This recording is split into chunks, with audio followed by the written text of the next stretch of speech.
नमस्कार, मैं हूं अजय त्रिपाठी। शाम को 7 बज रहा और मैं हाजिर हूं आपका पसंदीदा प्रोग्राम लेकर के, बिग डिबेट। मध्य प्रदेश में चुनाव की सियासत शुरू हो गई है, ऐसा बार बार दिखाई पड़ता है। चुनाव नजदीक है, काउंटडाउन लगभग शुरू हो गया और ऐसे में सरकार नए पे नए दांव खेल रही है। एक नई घोषणा आज हो गई, मध्य प्रदेश के कर्मचारियों को केंद्र सरकार के समान डीए दिया जाएगा, 42% डीए, और इसी महीने जुड़ जाएगा, जुलाई के महीने में जुड़ जाएगा। जुलाई पेटे अगस्त में भुगतान हो जाएगा। साथ ही छठवां वेतनमान जिन कर्मचारियों को मिल रहा उनको भी लाभ दिया जाएगा। मुख्यमंत्री शिवराज सिंह चौहान ने पूरा पिटारा खोल दिया है कर्मचारियों के लिए, क्योंकि लग रहा है कर्मचारी एक बड़ा वोट बैंक है जो काफी दिनों से नाराज था।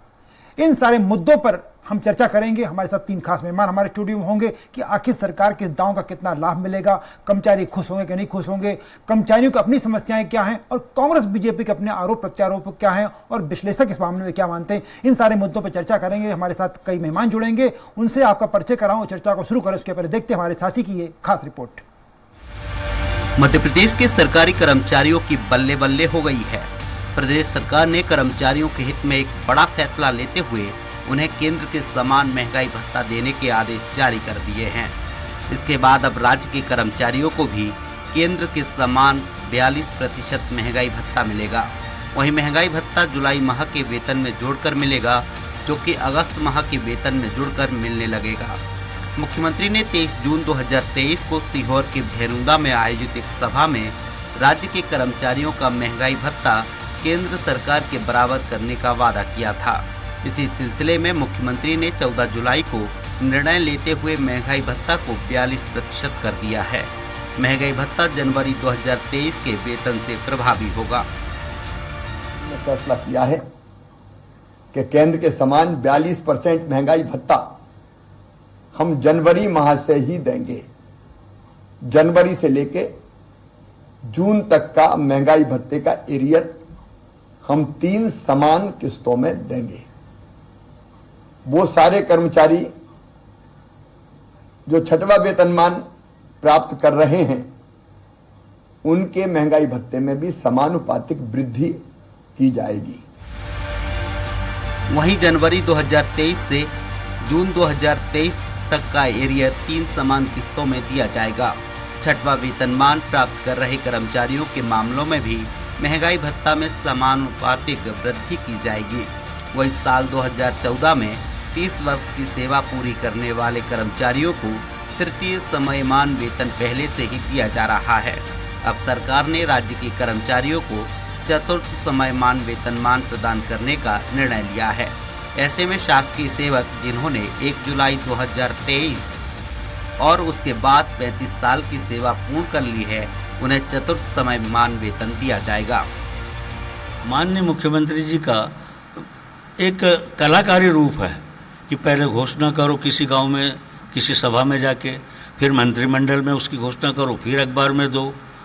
मध्य प्रदेश के मुख्यमंत्री जी ने इस तरह मध्य प्रदेश के कर्मचारियों के लिए लगभग 16,000 घोषणाएं की है और इन 16,000 घोषणाओं में केवल 5,000 घोषणाएं पूरी हो पाई है। हमारी माननीय मुख्यमंत्री जी से मांग है कि जो घोषणा करे उसका क्रियान्वयन भी हो।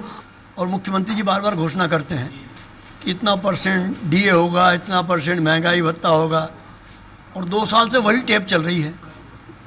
और कर्मचारी भी अपने अकाउंट में देखते हैं कि जमा हो गया कि नहीं। आज तक जमा तो नहीं हुआ है।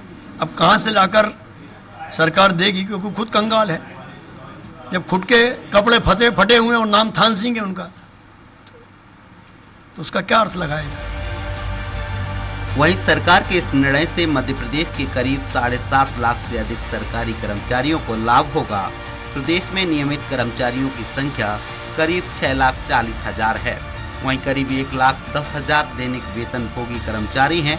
इस तरह कुल 7,50,000 कर्मचारियों को बढ़े हुए डीए का तोहफा मिला है। ऐसे में सरकार का यह फैसला जानकर मास्टर स्ट्रोक मांग रहे हैं। ऐसे में बड़ा सवाल ये है कि क्या आने वाले चुनाव में सरकारी कर्मचारी सरकार के तोहफे की बदले बूथ पर आशीर्वाद देंगे, ये देखने वाली बात होगी। भोपाल से अतुल शर्मा के साथ सलमान खान, स्वराज एक्सप्रेस। स्वाभाविक रूप से बड़ा तोहफा है कर्मचारी संगठन के लिए। 7.5 लाख कर्मचारियों के लिए बड़ा तोहफा है। मुख्यमंत्री शिवराज सिंह चौहान ने जो घोषणाएं की हैं, पर इस तोहफे से जिनको तोहफा मिला वो कितने खुश हैं। उन पर क्या असर पड़ेगा, इन सारे मुद्दों पर चर्चा करने के लिए हमारे साथ स्टूडियो में 4 खास मेहमान मौजूद हैं। मैं उनका आपसे परिचय कराता हूं। मेरे साथ ओपी कटियार जी हैं, मध्य प्रदेश के कर्मचारियों के सबसे पावरफुल संगठन तृतीय वर्ग कर्मचारी संघ के प्रांताध्यक्ष ओपी जी कटियार साहब, बहुत बहुत स्वागत है आपका। और साथ में भारतीय जनता पार्टी के प्रवक्ता, तेज तर्रार प्रवक्ता लोया जी हैं, जो बहुत दमदारी के साथ अपनी बात रखते हैं, तख्तों के साथ रखते हैं। और युवा प्रवक्ता कांग्रेस की, बहुत तीखे शब्दों में अपनी बात रखने वाली, बहुत संतुलित भाषा में रखने वाली अपराजिता हमारे साथ हैं। और मध्य प्रदेश की सरकार को, मध्य प्रदेश के शासन को, मध्य प्रदेश के कर्मचारियों को और पूरे महिमा मंडल को लंबे समय से नजदीक से अवलोकन करने वाले, पैनी कमर चलाने वाले वरिष्ठ पत्रकार डॉक्टर भूपेंद्र सुलेरे। चारों मेहमानों का बहुत बहुत स्वागत है। सबसे पहले मैं ओपी कटियार जी आप के पास आऊंगा। बहुत दिन से आप लोग बहुत सारी मांगे कर रहे थे, अचानक मुख्यमंत्री जी का दिल गदगद हो गया और इतनी बड़ी घोषणा कर डाली। पहली टिप्पणी आप ही की चाहूंगा। निश्चित ही माननीय मुख्यमंत्री जी ने 4% महंगाई भत्ता देने की बात कही है जी, जो कि पिछले महीने भी इसकी घोषणा हुई थी। दोबारा आज फिर घोषणा हुई है। अभी आदेश जारी नहीं हुए हैं। जब आदेश जारी होंगे तो वो स्थिति स्पष्ट होगी कि वो 3 किस्तें किस तरीके से हमें जो एरियर की राशि मिलेगी उसके बारे में क्या होगा। और अभी जो माननीय मुख्यमंत्री जी ने 3 घोषणाएं और की, जिसमें हमारे संविदा कर्मियों के लिए किया, रोजगार सहायकों के लिए उनकी व्यवस्था की गई है। साथ ही आज जो 2 घोषणाएं हुई हैं उसमें डीए की घोषणा है और चतुर्थ वेतनमान।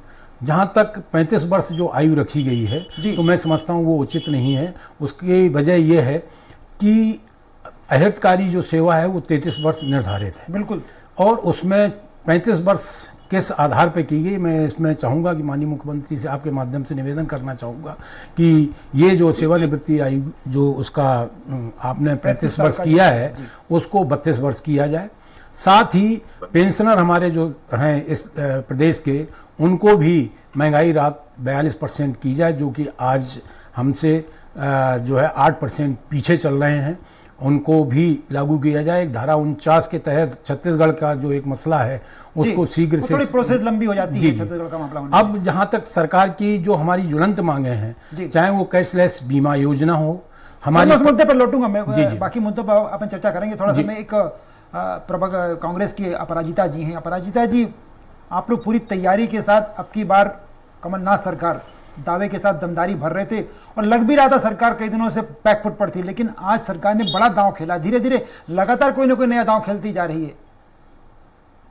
जैसा कि आपने ओपनिंग स्टेटमेंट पे कहा, उससे काफी चीजें खुद ही साफ हो गई जी। काफी दिनों से नाराज चल रहे थे कर्मचारी जी, उन्हें साधने का, निशाने बनाने का ये आज बात हुई है। देखिए, बार बार जब सर्वे आता है तो उन्हें पता है कि किस प्रकार से कर्मचारी नाराज हैं, तो उनकी नींदें उड़ी हुई हैं।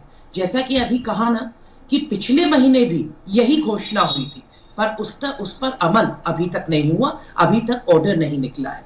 घोषणाएं लगातार करते चले जा रहे हैं, पर हालत मध्य प्रदेश की किसी से छुपी नहीं है। आज इतना कर्ज बढ़ चुका है कि ब्याज चुकाने के लिए भी कर्ज लिया जा रहा है। इस हिसाब से तो अगर योजनाएं आप रोल आउट कर रहे हो तो आप उसका सक्सेसफुल, सफल क्रियान्वयन कैसे करोगे, क्योंकि आपका कोष तो खाली है, पैसा तो है नहीं। और एक और चीज मैं आपसे बताना चाहती हूँ, ये कोई बहुत बड़ी बात नहीं है। अभी तक मध्य प्रदेश में 38% तो मिल ही रहा था, उसको बढ़ा के आपने 42% कर दिया है ना। ज्यादा कोई इंक्रीज अभी नहीं हुआ है, और पिछले महीने भी यही घोषणा की थी। अभी तक इस अगले महीने में हम पहुंच चुके हैं, कुछ भी नहीं हुआ है। तो यहाँ पर सबको दिख रहा है कि भारतीय जनता पार्टी ने अपनी नीति और नियत का परिचय दिया है कि वो कर्मचारियों के लिए सिर्फ बातें करती है, कुछ करना नहीं। अपराजिता, बड़ा आप लोग बार बार जो कांग्रेस, अभी आपके के मिश्रा भी कह रहे थे, आप भी वही बात कह रही हैं कि खजाना तो खाली है। वो जहां से भी कर रहे हो, जो एग्जीक्यूशन तो कर रहे हैं, भले वो लॉलीपॉप दे रहे हो, एग्जीक्यूशन तो कर रहे हैं। अब देखिए, लाडली लक्ष्मी, लाडली बहना का पेमेंट लगातार हो रहा है। कर्मचारियों को पिछली बार उन्होंने डीए देने की घोषणा करी, 38 जब किया गया था, मेरे ख्याल उसका पेमेंट इस जुलाई के वेतन में शुरू हो गया है। और रही एरियर की बात, एरियर का मुद्दा अटका हुआ है। तो जी, आप कुछ कह रहे हैं। देखिए, सबसे पहले तो लाडली बहना योजनाओं में आपको अभी भी पता होगा कि खुद के गृह क्षेत्र में मुख्यमंत्री जी के जो गृह क्षेत्र है, वहां पर बहनों के खाते में पैसा अभी तक नहीं आया।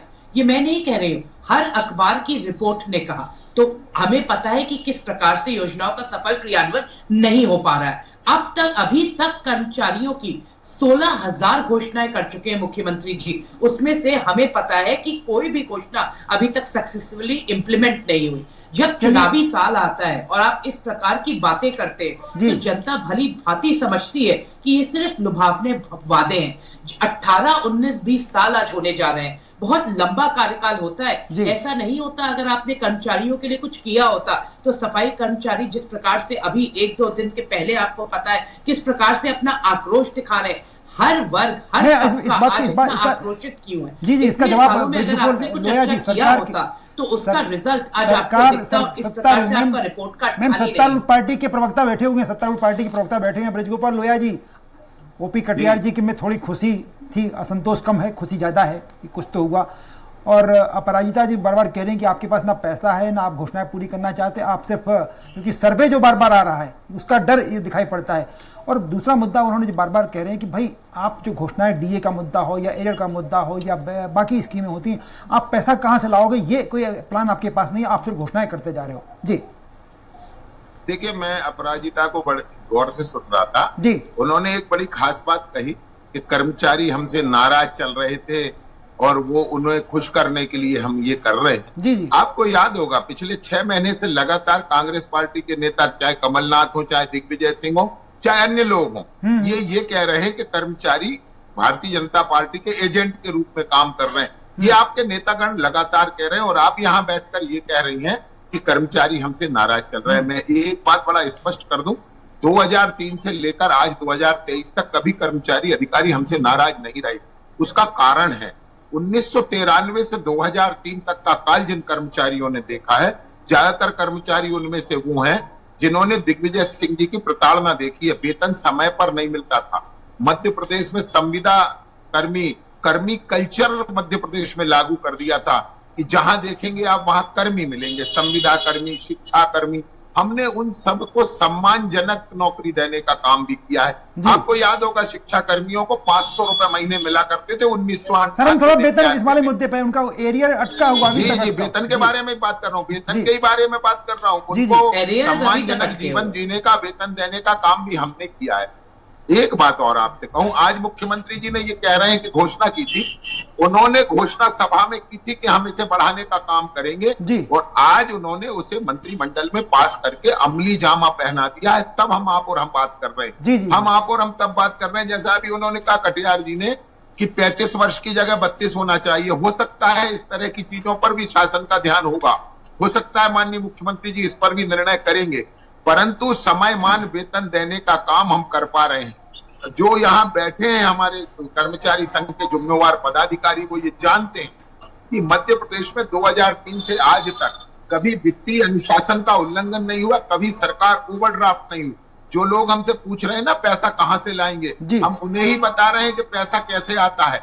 जब आप गरीब के खाते में, जब आप शासकीय कर्मियों के खाते में, जब आप सरकारी योजनाओं में पैसा डालते हैं तो पैसा आपके तो पास आता है, भी पैसा आता कहाँ से आता है। है? आपको याद होगा 15 महीने कमलनाथ ने केवल निकाल दी। मैं लौटूंगा अपराजिता, वो सवाल मैं प्लीज मुझे पूछने दीजिए सवाल। मैं लौटूंगा अपराजिता, आपके पास आऊंगा, अपराजिता आपके पास आऊंगा मैं, प्लीज। हाँ जी देखिए, मैं आपसे फिर आग्रह कर रहा हूँ कि हमने सबके वेतन बढ़ाए, लाडली लक्ष्मी को भी दिया, लाडली बहना को भी दे रहे हैं, संबल योजना को लागू करके 6,000 करोड़ उनको दिया। इसके बाद भी हम पे पैसा कम नहीं पड़ा। और आपको याद होगा 15 महीने की कमलनाथ जी की सरकार हम रोज ये कहते थे कि बिल्कुल बीच में ना बोले ना प्लीज। बोलने नहीं आए हैं, ये कांग्रेस का कार्यालय नहीं है, मैं अपराजिता कार्यालय की बैठक नहीं है। अपराजिता प्लीज रिक्वेस्ट कर रहा हूँ, प्लीज। हाँ बोलिए।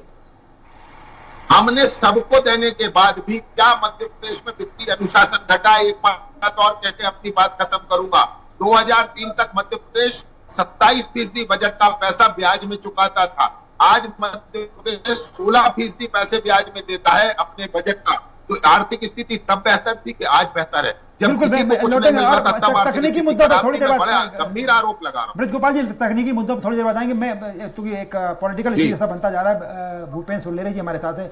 भूपेन जी, आप पूरी नजदीकी के साथ पूरे माहौल को देखते आते लंबे समय से, जिस तरह से घोषणाएं अब हो रही हैं चुनाव के ठीक पहले, लोया जी की बात मान ली कि पैसे की कोई कमी नहीं है और सरकार के दिल में सारी बातें हैं, सरकार सबका भला करना चाहती है और कर्मी कल्चर को खत्म कर दिया और दिग्विजय सिंह का शासन तो बहुत ही बेकार था, सब कुछ मान लिया जाए। लेकिन चुनाव के ठीक 3 महीने पहले इस तरह की घोषणाएं होना, चाहे वो लाडली बहना स्कीम हो, चाहे कर्मचारियों का मामला हो, 42% कर दिया, कुछ दिनों में 65 का हो जाएगा। कटियार साहब मांग कर रहे हैं, वो कह रहे हैं कि उसको 32 होना चाहिए और यहाँ पर लोया जी आश्वासन दे रहे हैं कि ऐसा हो भी सकता है, संकेत दे रहे हैं वो। तो आपको लगता नहीं कि ये सब कुछ एक चुनावी माहौल बनाने की कोशिश की जा रही है डॉक्टर भूपेश सुल्लेरे? जी बिल्कुल, ये निश्चित रूप से चुनावी वर्ष आते हैं, कर्मचारी और जितने भी शासन के अधीनस्थ लोग होते हैं वो जानते हैं कि जो 5 साल का जो गैप है वो हम चुनावी वर्ष में ही लागू कर सकते हैं, क्योंकि जो असंतोष होता है, जो असंतोष को संतुष्ट करने का ये चुनावी वर्ष से पूर्व की जब आचार संहिता लगती है उससे पूर्व ही ये पूरा अपना तैयारी और ढांचा तैयार कर लेते हैं। अब महत्वपूर्ण बात ये है कि कर्मचारी एक बहुत महत्वपूर्ण कड़ी होते हैं, वो पोलिंग बूथ पे जाते हैं और उस शासकीय योजनाओं का संचालन करते हैं निचले स्तर तक, तो उनको संतुष्ट करना सरकार के लिए बहुत ही महत्वपूर्ण होता है और ये निश्चित रूप से उनका जो तरीका है, जो उनकी आर्थिक स्थिति को संपन्न, उनके जो गैप थे केंद्रीय भत्ते में, डीए में, उन सबको संतुष्ट करने के, तो निश्चित रूप से जितने भी कर्मचारी हैं। लेकिन अगर हम पुरानी पृष्ठभूमि देखें कांग्रेस के समय से और उस समय से, तो निश्चित रूप से उन्होंने एक शिक्षाकर्मी जो कल्चर डेवलप किया, ये बात बिल्कुल सही है, समय पे वेतन जी, पर बहुत बदलाव हुआ है डॉक्टर सुल्लेरे। मेरे साथ कटियार साहब बैठे हुए हैं, गवाह होंगे, इस बात को मानेंगे कि सरकार ने कर्मचारी संगठनों को ही तोड़ दिया। कर्मचारियों के जो भी किया एक जमाना हुआ करता था जब सत्यनारायण तिवारी साहब कर्मचारी संघ के अध्यक्ष हुआ करते तो हंगामा खड़ा हो जाता था। एक कॉल की स्ट्राइक का कॉल करने से हंगामा खड़ा था, सरकार झुक जाया करती थी।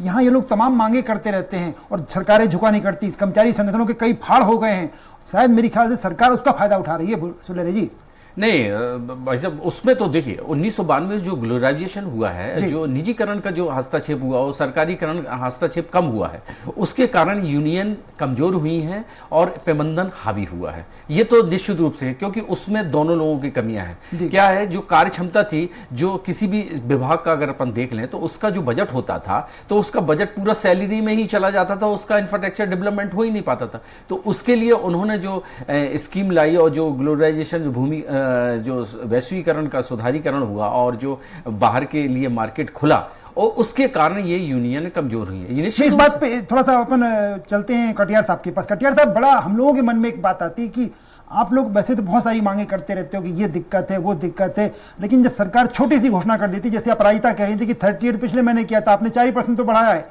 42 कर दिया और आप लोग खुश हो गए।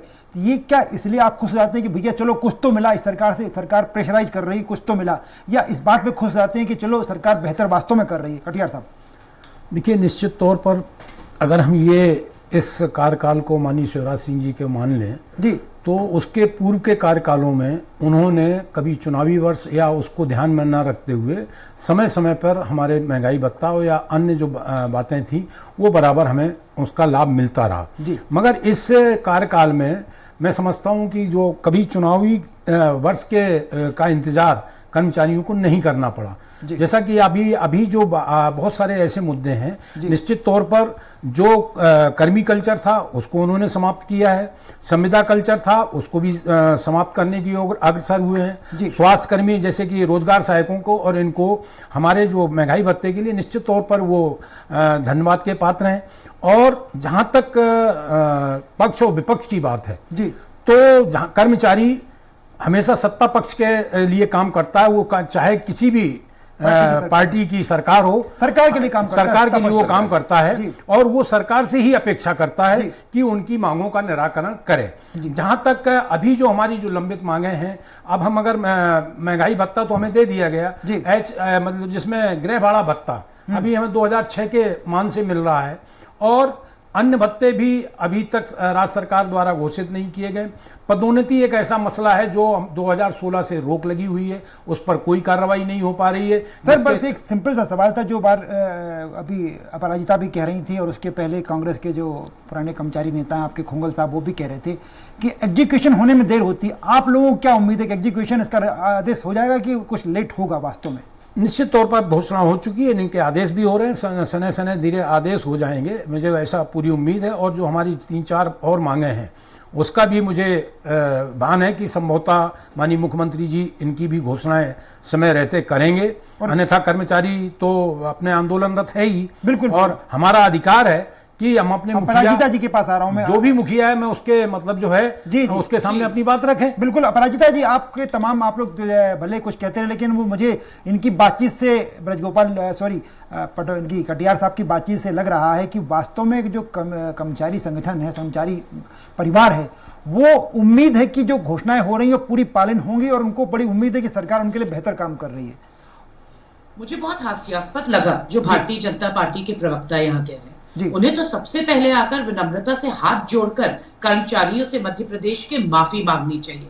पर छोड़िए, चलिए, भारतीय जनता पार्टी आज बहुत असत्य बोलती है और तथ्य, फैक्ट और लॉजिक पे तो बात ही नहीं करती। मैं उन्हें ये बताना चाहती हूँ कि हम नहीं कह रहे कि कर्मचारी आपसे नाराज हैं, आपकी अखबार की सुर्खियां कह रही हैं कि कर्मचारी आपसे नाराज हैं, और आपके कार्यालय के बाहर जो हर दिन लगातार विरोध प्रदर्शन दिखाई देते वो सत्यता है, वो कह रहे हैं कि आपसे कर्मचारी नाराज हैं। चलिए एक और चीज बता दीजिए, जो एरियर्स बाकी हैं उसकी राशि कहां से आएगी ये बताइए कि चुनावी साल आते ही, जब चुनाव कुछ महीने दूर होता है, तो ये बड़ी बड़ी घोषणाएं मुख्यमंत्री जी क्यों करने लग जाते हैं। एक और चीज मुझे बताइए, पेंशनर्स का क्या होगा? 5 लाख पेंशनर्स हैं, उसके लिए आपने क्या सोचा है, उनके बारे में क्या करेंगे? और सबसे बड़ी मांग जो कर्मचारियों की है वो है पुरानी पेंशन योजना लागू करिए। जो बार बार कमलनाथ जी कहते हैं कि कांग्रेस पार्टी की सरकार आएगी तो पुरानी पेंशन योजना जरूर लागू होगी, और कर्मचारियों की हित की बात करते हैं। देखिए, जब आप इस प्रकार से चुनावी साल में घोषणाएं करते हैं तो जनता को भ्रमित करने की कोशिश तो पूरी रहती है, पर मध्य प्रदेश की जनता बहुत समझदार है। उन्होंने भारतीय जनता पार्टी का 18-19 साल का कुशासन देखा है, इसीलिए 2018 में भी उन्होंने कमलनाथ जी के विजिट और कांग्रेस पार्टी को चुना था मध्य प्रदेश के लिए। और अभी आप रीरन देखेंगे कि फिर से कमलनाथ जी और कांग्रेस पार्टी को चुनेगी जनता। ये बड़ी बड़ी बातें करने से कुछ नहीं होता, प्रदेश चलाने के लिए एक विजन की जरूरत होती है और नियत की जरूरत होती है, जो मात्र 15 महीने में कमलनाथ जी ने और कांग्रेस पार्टी ने दिखाई। आज कर्मचारी आपसे गुस्सा है तो आपने सोचा इस प्रकार की घोषणाएं करने लगते हैं। अपराजिता जी, इसके बावजूद अपराजिता जी ऐसा होगा नहीं, आप वास्तविकता देखेंगे कि क्या है। ये बोल रहे थे चीजें बेहतर हुई हैं, अरे 3,80,00,000 करोड़ का कर्ज चढ़ गया मध्य प्रदेश में। अपराजिता जी, मेरा अपराजिता जी, बस अपराजिता जी, सफल क्रियान्वयन नहीं कर पा रहे। देखिए, इस सब के बावजूद अपराजिता जी, कांग्रेस के इन तमाम चीजें बेहतर हो रही हैं। प्लीज कांग्रेस, मैं लौट रहा हूँ। कांग्रेस के इन तमाम आरोपों के बावजूद कि उनके अंदर विजन नहीं है, वो कर्मचारियों को काम नहीं कर रहे हैं, वो कर्जा बढ़ गया, उसके बाद भी तो लगातार 18 साल से राज कर रहे हैं। नहीं कर रहे। 2018 में जनता ने कांग्रेस पार्टी को चुना था, कमलनाथ जी सर, आप पूरा समय वो नहीं देंगे, मैं समय समाप्त हो गया। समझ रहे हैं ना?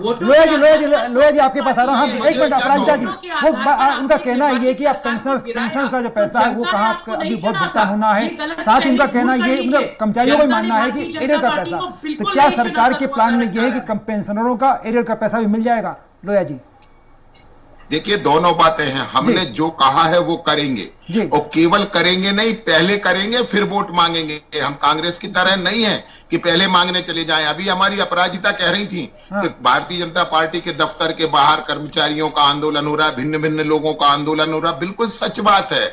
भीड़ वहां लगती है जहां मन्नत पूरी होती है, जहां कोई सुनने वाला नहीं होता है वहां कोई नहीं जाता है। दिग्विजय सिंह की सरकार आपको याद नहीं होगी, मैं बताता हूं, जिन जिन ने आंदोलन किया, मूक बधिरों ने भी आंदोलन किया, हमारे विकलांग कर्मचारियों ने आंदोलन किया, उन्हें भी लाठी पड़ी।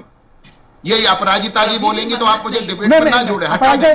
नहीं तो वो चुप नहीं होती है। चुप प्लीज, हम चुप है, बोलिए प्लीज। हाँ, आखिर अपराजिता प्लीज, अपराजिता प्लीज वो बोलने दीजिए। अभी भी पूरी नहीं हुई। नहीं, कैसे बोलने देंगे? कांग्रेस का कल्चर ही नहीं है ना किसी को बोलने देना। एक किताब वहां से पढ़ के कांग्रेस के कार्यालय से आ जाते हैं और उसको पूरा रट के पढ़ के बोलेंगे। जी, मेरा सवाल भाई, मेरा सवाल कि पेंशनर्स का और इसका एरियर का पैसा जो है उसकी उम्मीद क्या करें? लोग कर्मचारी बैठे हुए हैं। अरे मैं तो आपसे फिर कह रहा हूं, हमारे काल में जो लोग पेंशनर्स हैं वो उतनी पेंशन ले रहे हैं जितनी उन्हें जीवन में तनख्वाह नहीं मिली। ये सत्य है, ये हमसे आकर कहते हैं पेंशनर्स, और हमारा धन्यवाद करते हैं। और एक बात धन्यवाद आपको, बिल्कुल धन्यवाद देंगे। कटियार साहब वो कह रहे हैं कि पेंशनर का पैसा और जो आपका एरियर है वो भी बहुत जल्दी मिल जाएगा। मैं आखिरी टिप्पणी दी 10 सेकंड में लोया जी से नहीं कहना चाहूंगा, जो वर्तमान में एनपीएस लागू है, ओपीएस कब से लागू की है वो उस मुद्दे पे वो सैद्धांतिक विषय सर, वो लौटेंगे, बाकी चर्चा करेंगे। डॉक्टर सुल्लेरे के बाद आखिरी 10 सेकंड की टिप्पणी। सुल्लेरे जी, क्या लगता है कि बीजेपी को इन तमाम कवायदों को लाभ मिल पाएगा? निश्चित रूप से वो प्रयास कर रहे हैं, और मुझे तो लगता है कि अभी कर्मचारियों के लिए, जैसे कटियार जी ने बोला ना कि एनपीएस की जगह ओपीएस लागू, और मुझे लगता है कि सरकार में मंथन चल रहा है इस विषय में, और निश्चित रूप से कुछ नए परिणाम आएंगे, क्योंकि ये कांग्रेस ने पहले ही गेम कर दिया है कि हम पुरानी पेंशन स्कीम लागू करेंगे, और कांग्रेस बीजेपी उसके लिए नया एक कोई प्लान लाने वाली है। बिल्कुल, बीजेपी अगर प्लान लाती है तो, लेकिन ये मान चलिए सारी बातों का एक जिस्ट निकलता, चारों मेहमानों की बात का जिस्ट निकलता है कि जो सीएम घोषणाएं कर रहे हैं, सरकार लागू कर रही है, उसका लाभ सत्तारूढ़ पार्टी को मिलेगा, लेकिन ओल्ड पेंशन नई पेंशन का झगड़ा है वो पार्टी के लिए एक बड़ी चुनौती बनकर चुनाव में खड़ा रहेगा। इस पर सरकार को विचार करना पड़ेगा, और यही शायद कर्मचारी भी चाहते हैं, कांग्रेस भी चाहती है। लोया जी की पार्टी इस पर विचार करेगी सरकार के समय, तो बेहतर हो जाएगा। फिलहाल आप सबका धन्यवाद, थैंक यू। लोया जी आपका, भूपेंद्र सुल्लेरे आपका, अपराजिता आपका, और कटियार साहब आपका, सबका बहुत बहुत स्वागत। इस प्रोग्राम को मैं ही खत्म करना चाहूंगा, लेकिन खबरों का सिलसिला चलता रहेगा, इसलिए जाइएगा मत, देखते रहिएगा स्वराज एक्सप्रेस।